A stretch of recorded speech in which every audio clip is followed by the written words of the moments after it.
dipengaruhi oleh barang-barang terlarang. Gimana tuh? Apakah ciri-ciri yang kayak gini? Gak cuma Pak Edi cacing, cepot juga gerakannya kayak gitu. Jangan macam-macam kamu. Jangan dewe. Jangan-jangan waktu itu Mirna itu hamil. Satu teori yang membuktikan bahwa kenapa Hani, lalu siapa lagi? Itu Devi, Rangga, itu pas minum kopinya Mirna atau nyicipin kopinya Mirna nggak kejang-kejang. Kenapa? Karena mereka nggak hamil, guys. Iya, kan? Bang nih, saya juga pernah ngalamin habis minum es kopi di Starbucks. Langsung dilarikan ke UGD, tiba-tiba lemes banget dan jantung berdegup kencang gitu katanya. Setelah apa? Setelah lihat harga kopi di Starbucks. Mahal ya. Aduh. Gambarnya tuh sangat-sangat burik gitu ya. Garuk-garuk ya. Garuk-garuk McD. Makanya di sini saya buktikan bahwa CCTV itu direkayasa berdasarkan BAP mereka.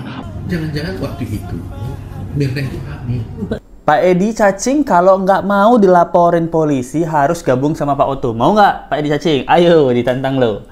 Hai, apa kabar? Kembali lagi di Let's Go. Apa kabar kalian semua? Kalian baik-baik aja. Apa kabarnya teman-teman?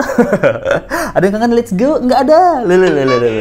Jadi kemana Let's Go? Ya lagi sibuk ya. Biasalah, ngapain lagi dong? Ada acara keluarga, pasti sibuk gitu. Oh iya, jadi selama Let's Go nggak ada, ternyata update-nya nggak terlalu banyak ya. Nah, jadi yang kita mau bahas kali ini tentang update ya. Yang pertama adalah tentang Pak Edi cacing. Ini nih diwanti-wanti nih. Pak Edi cacing kalau nggak mau ikut bergabung bersama berbalik kubu ya gitu bersama Pak Oto, Pak Edi cacing siap-siap dilaporkan polisi gitu. Atas apa? Atas permintaan maaf Pak Edi cacing nggak ikhlas. Enggak ya, canda. Manis di bibir, hati siapa yang tahu ya. Nah, jadi yang mau bahas pertama tentang Pak Edi cacing, pastinya kita mau nonton lagi video lamanya Pak Edi cacing yang bikin wow gitu, dan juga teori Mirna ini lagi hamil nih, Pak Oto yang bilang nih, serta CCTV yang dipastikan hampir 100%, hampir ya, dugaan ya, itu direkayasa. Dan netizen meminta janji Pak Edi cacing yang katanya mau dibui tuh. 7 tahun kan dia bilang mau dibui ya, sama pertaruhan nyawa gitu. Mau ditagih sama netizen nih. Gimana nih Pak Edi cacing gitu? Pilih bergabung dengan Pak Oto atau janjinya masuk bui ditagih? Ya kita bahas aja dulu ya. Yang pertama kita mau bahas tentang salah satu pembaca karakter ya, tentang perubahan sikap Pak Edi cacing nih. Kalau dulu zaman Jessica kan, Jessica dibacain mulu tuh sama pembaca karakter tuh, dibilang, Jessica psikopat. No, Jessica tuh nangis-nangis, nggak pernah nangis dia, lalu ketawa-ketawa nggak jelas. Nah, sekarang Pak Edi cacing nih, giliran. Nah, dibacain pembaca karakter. Nah, kabarnya nih Pak Edi cacing menggunakan barang-barang terlarang, guys. Buset, kayak rahasia umum. Ya, apakah kayak gitu? Coba kita lihat aja ya. Sikap dan mental Edi Darmawan menyeratkan sebuah tanya, apa yang sesungguhnya terjadi pada diri seorang Edi? Hah? Apa yang terjadi? Seorang pakar pembaca karakter memandang kesehatan mental ayah Mirna itu sedang terganggu, alias tidak baik-baik saja. Hal tersebut bahkan diiringi dengan dugaan adanya indikasi yang dipengaruhi oleh barang-barang terlarang. Hah? Pak Edi cacing mentalnya nggak lagi baik-baik aja, dan diduga karena barang-barang terlarang. Waduh, kayak gimana tuh? Apakah ciri-ciri yang kayak gini? Gak cuma Pak Edi cacing, cepot juga gerakannya kayak gitu. Jangan macam-macam kamu. Jangan dewe. Apa maksudnya barang-barang terlarang nih? Apakah nyemilin jemuran baju gitu, jemuran baju dicemilin makanya keras-keras bikin dagu naik turun? Nah, ini pertanyaan ya, apa gimana nih maksudnya barang terlarang? Jangan-jangan Pak Edi memakan babi? Nah, haram itu, terlarang ya, karena Pak Edi cacing kan muslim ya gitu, nggak boleh memakan babi gitu. Ini pertanyaan ya, apa maksudnya? Benarkah sikap keras Edi selama ini hanya untuk menutupi kesalahannya atas kepergian putrinya Mirna pada 2016 silam? Tapi bisa jadi ya, karena efek eksternal. Buset. Kita nggak tahu ya, kita nggak menuduh bahwa papa ini memakai atau tidak ya. Saya tidak menuduh, tapi faktor itu banyak hal ya. Dia bilang saya tidak menuduh bapak ini memakai ya. Nah, faktor eksternal apa dengan kata kerja yang dipakai gitu? Apa faktor eksternal? Biasanya dia pakai sapu. Pakai sapu buat jemur baju. Nah, ini kan dilarang ya. Sapu buat nyapu, masa buat jemur baju? Apa kayak gitu? Pertanyaan ya. Saya kok menduga ya. Menduga? Satu, memang kalau ngomong emosi itu sepertinya dari gestur tubuhnya, dari mimik mukanya, dari statement yang dia utarakan itu kan beda sekali kan. Nah, iya bener sih. Kadang-kadang Pak Edi cacing ini lagi marah-marah banget gitu. Dasar lawyer mabok, bego, amat nih lawyer. Orang mabok. Pak Oto udah mabok. Bego amat sih nih lawyer. Kadang meledak-ledak, kadang kalem ya. Gimana nih Pak Edi Cacing ya gitu. BNN mana BNN? Nah, BNN sama Pak Edi Cacing temenan, bro. Ya, kita punya banyak teman di mana aja kan bisa ya gitu. Jangankan BNN, Kapolri di zaman itu aja temenan Pak Edi Cacing loh. Pasti Pak Edi Cacing juga punya teman BNN. Teori dari Pak Oto, kabarnya Mirna ini bisa jadi hamil gitu guys. Orang hamil nggak boleh minum kopi, bisa kejang-kejang gitu katanya. Coba kita tonton. Jangan-jangan dia kan baru hamil. Jangan-jangan waktu itu Mirna itu hamil. Tapi karena diotopsi tidak ketahuan. Kenapa saya katakan demikian? Waktu di persidangan, saya ajukan ada seorang saksi fakta, namanya Renata Sihobi. Dia bercerita, dia pernah mengalami hal yang sama. Dia minum kopi, kolaps. Dibawa ke rumah sakit, ternyata dicek, dia hamil tanpa dia tahu. Itu saksi fakta, Renata Sihobi. Dan itu kita masukkan dalam pembelaan. Jadi sebenarnya dan dia hanya di rumah sakit itu berminggu. Oh, itu guys. Jadi salah satu dugaannya bahwa jangan-jangan Mirna ini hamil. Gara-gara ada orang lagi hamil minum kopi kolab kejang-kejang. Wih gitu. Terus tanpa tahu dia hamil, dicek ke rumah sakit, nah ternyata hamil.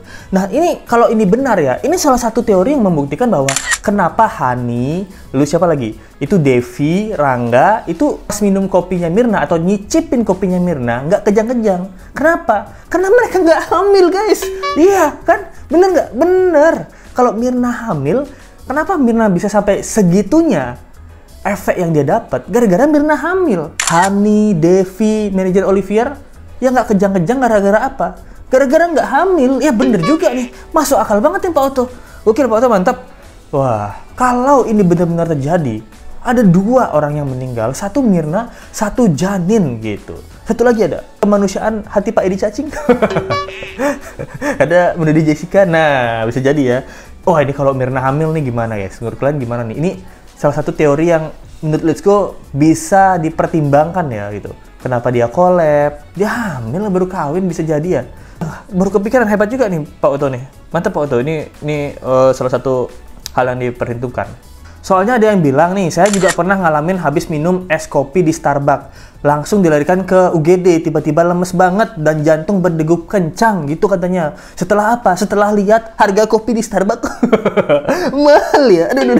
Jantung berdegup kencang dilarikan ke UGD. UGD kan kepanjangannya unit nggak bawa dompet.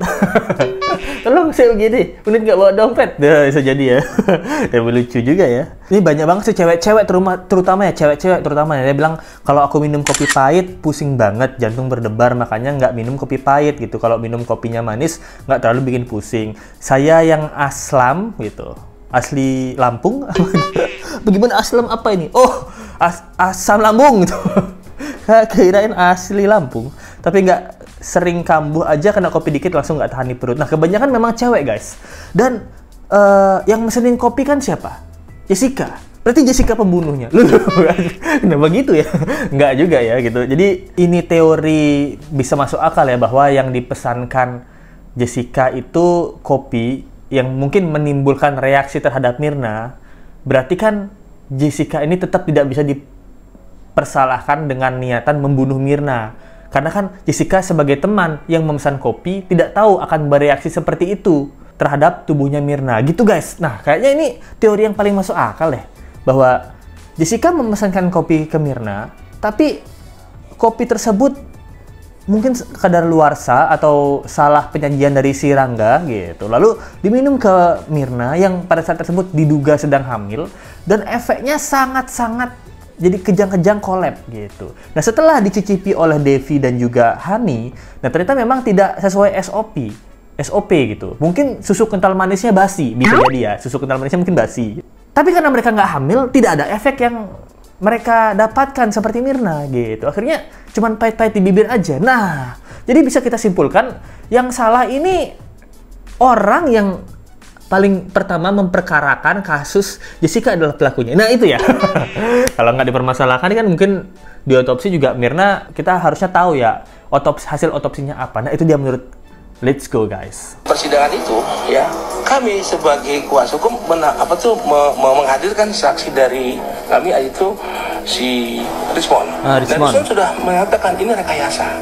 Nah, ditambah lagi dengan adanya CCTV yang disimpan oleh dia, ya, dan itu baru diberikan pada saat dia di podcast di Karni Elias. Loh, kenapa gak diserahkan? Berarti dia membunyikan barang bukti. Nah, itu yang akan kita lakukan upaya hukumnya untuk melaporkan Edi Salihin. Nah, jadi ini salah satunya kenapa Edi Salihin mau dilaporin, itu gara-gara dia menyimpan barang bukti, dan nggak semua barang bukti yang dikeluarkan, kecuali pas kemarin sama Pak Karni Elias ya. Dan Let's Go ingat, adalah satu tayangan video, kalau Let's Go punya Let's Go tampilin, kalau nggak punya Let's Go jelasin aja ya. Tetap itu dihukum mati, tapi sama dia kan killer itu. Kalau kita ada janji sama Australia tidak dihukum mati, ya jangan. Vietnam itu juga setuju, jadi akhirnya kita simpen dulu. Itu dia bilang bahwa dia punya perjanjian sama kepolisian Australia untuk tidak menghukum mati Jessica, tidak boleh mengeluarkan seluruh bukti yang dia punya. Nah, pertanyaan Let's Go adalah, apakah benar perjanjian itu ada? Nah, itu pertanyaannya. Kedua, tujuan apa? Apa tujuannya perjanjian ini digunakan itu, dibuat gitu. Nah, kalau memang ada, mana perjanjian yang kamu bilang, Pak Edi Cacing gitu. Kamu bilang, saya sengaja simpan buktinya supaya Jessica nggak dihukum mati, kalau nggak mati itu dia. Nah, kan kayak gitu. Apakah benar perjanjian itu ada? Nah, apakah perjanjian itu diada-adain? Nah, seperti Pak Edi Cacing yang menyimpan barang bukti, tiba-tiba sekarang di 2023 barang buktinya diada-adain. Nah, ini pertanyaan ya. Karena udah banyak dugaan kerekayasaan di sini gitu. Jessica nangis. Kenapa, Pak? Karena Roni membaca semua apa yang terjadi pada jiwa dan diri Jessica. Gokil. Masih ingat nggak video ini? Jessica nangis karena Roni membaca semua apa yang ada di diri Jessica itu. Prof Edi sekarang dibacakan oleh KPK menjadi tersangka. Apakah Prof Edi nangis? Enggak ya. Prof Edi santai aja kayaknya. Sampai diprotes oleh Otto. Diprotes oleh Otto. Apa Pak Otto bilang apa? Saya tidak ingat, tapi yang saya tahu persis, ketika Roni Dibaskara memberikan keterangan ahli itu, Jessica menangis karena membaca bahwa orang ini tipenya seperti ini. Yes. Jadi buka saja YouTube keterangan ahli Profesor Roni Dibaskara dan lihat di situ Jessica menangis. Nah, ini pertanyaannya. Dia katanya Jessica nangis nih. Nah, ini ada dua kemungkinan. Jessica nangis karena itu benar semua. Yang kedua nangis karena ini orang ngomong apa sih? Nangis karena nggak ada bener-benernya. Nah, ini kan bisa dua ya. Nangis karena apa? Apakah karena bener apa karena enggak? Nah, ini juga masih blunder nih. Apalagi omongan dari Profesor Edi ya. Kita tahu ya, udah berapa kali blunder Profesor Edi ya. Beliau itu yang bilang ke saya. Beliau katakan, Prof, orang seperti Jessica itu mau menggunakan lie detector secanggih apapun tidak akan terdeteksi. Wah, tidak akan terdeteksi. Karena mungkin nggak bohong. Karena mungkin memang jujur Jessica ya. Nah, makanya nggak terdeteksi. Kalau Profesor Edi, kita lie detector di KPK mengambil 7M, itu terdeteksi nggak ya? Nah, kalau misalnya Profesor Edi tidak terdeteksi di lie detector, tapi kok di rekeningnya ada? Nah, ini pertanyaan guys ya. Ya, kan ini bertanya ya. Soalnya Profesor Edi katanya jadi tersangka. Sampai sekarang nggak di penjara. Nggak masuk sel tahanan. Bahkan ada kabar dia jadi kampus itu jadi sebagai guru besar gitu. Profesor Edi, ini ada tayangan videonya sebentar aja ya, nih. Edi duduk di deretan kursi guru besar mengenakan busana lengkap dan toga. Wamenkumham Edi Hiarie yang juga tersangka kasus dugaan suap dan gratifikasi di KPK datang sebagai guru besar. Selepas acara, Edi langsung meninggalkan Balai Senat UGM dan menolak permintaan wawancara yang diajukan awak media. Nah, di sini kan gimana Profesor Edi jadi tersangka tapi masih berkeliaran gitu. Makanya di sini saya buktikan bahwa CCTV itu direkayasa berdasarkan BAP mereka. Maka argumen-argumen yang lain itu menjadi tidak bisa lagi dipertanggungjawabkan. Argumennya dari psikolog, argumennya kriminolog, toksikolog, bahkan hakim dan jaksa itu runtuh itu semuanya. Saya yakin ketika itu dibuka di pengadilan, itu pergerakan-pergerakan itu tidak ada, penggarukan itu. Kenapa? Kalau ada, kenapa nggak dia tampilkan yang full HD? Kemarin di pengadilan ditampilkan. Itu standar definition. Sesuai dengan BAP-nya kamera 9, standar definition 96576. Kenapa dia rekayasa menjadi dia turunkan resolusinya? Berarti saya menduga pergerakan itu tidak pernah ada. Oh, gerakan garuk-garuk, pindahin paperback itu diturunin dari full HD jadi SD gitu. Jadi resolusinya sangat-sangat jelek ya. Ya kita, yang mana sih videonya? Coba kita tonton ya. Oh, yang ini guys. Oh, yang lagi digaruk-garuk ya. Memang kelihatan dari video ini gambarnya tuh sangat-sangat burik gitu ya. Burik banget nih gambarnya. Buset, CCTV ya, ini berbayang-berbayang ya. Dan kita lihat tangan Jessica tuh kayak lebih panjang, lengkungannya lebih banyak gitu. Dan berbayang, jadi memang bener-bener gerakan yang jelas. Itu nggak terlihat jelas. Gokil. Gerakan yang jelas tidak terlihat jelas. Pulus yang rendah menciptakan persepsi, narasi, dan narasi ini menciptakan penggiringan. Penggiringan ini menyebabkan keputusan yang salah. Wah, ini benar banget sih. Dia bilang ketidakjelasan menyebabkan persepsi dan narasi gitu. Jadi narasi yang salah menciptakan keputusan yang salah. Ini setuju banget sih. Jadi seperti kita lihat ya video ini ya. Jessica kan gerakannya seperti garuk-garuk ya. Garuk-garuk McD. Kalian mikir apa ya? Kalian kira Resku mau bilang garuk-garuk Meki? Enggak, Resku bilang garuk-garuk McD. Ada McD digaruk-garuk gitu. Tapi nggak jelas memang.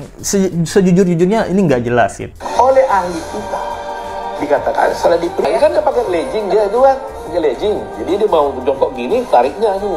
Ditarik sekali, diulang-ulang lagi gitu. Oh, jadi kalau DJ itu di loop gitu ya?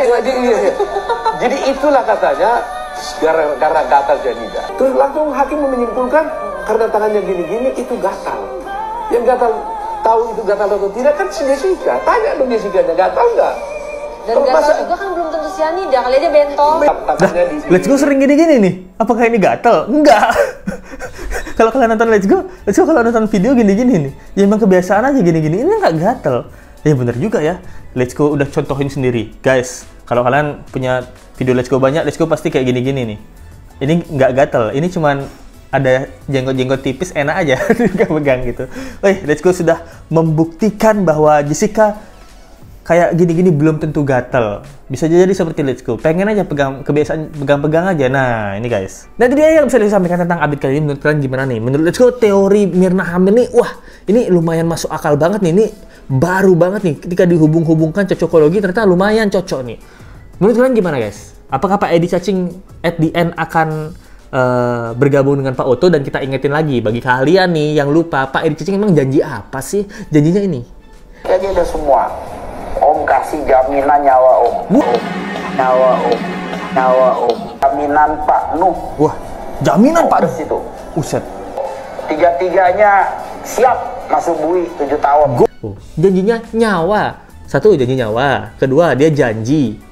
Dia taruhan. Kalau sampai CCTV ada rekayasa, dia bersama 3 orang lain yang disebutin tadi siap masuk bui 7 tahun, bro. Apa mau ditagih janjinya? Itu di pertanyaan ya. Apakah 3 orang tadi yang disebutin mau? Oh, saya nggak ada ikutan janji. Yang janji kan Pak Edi Cacing.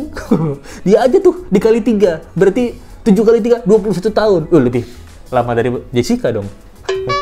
Itu jadi dia guys. Apakah kita tagih Pak Edi Cacing? Apakah Pak Edi Cacing akan bergabung bersama Pak Otto? Nah, kita tunggu aja kelanjutan kasusnya. Thank you banget nih yang udah nonton. Jangan lupa like, comment, share, dan subscribe video ini. Kita ketemu lagi di video berikutnya. Sampai jumpa lagi. Bye.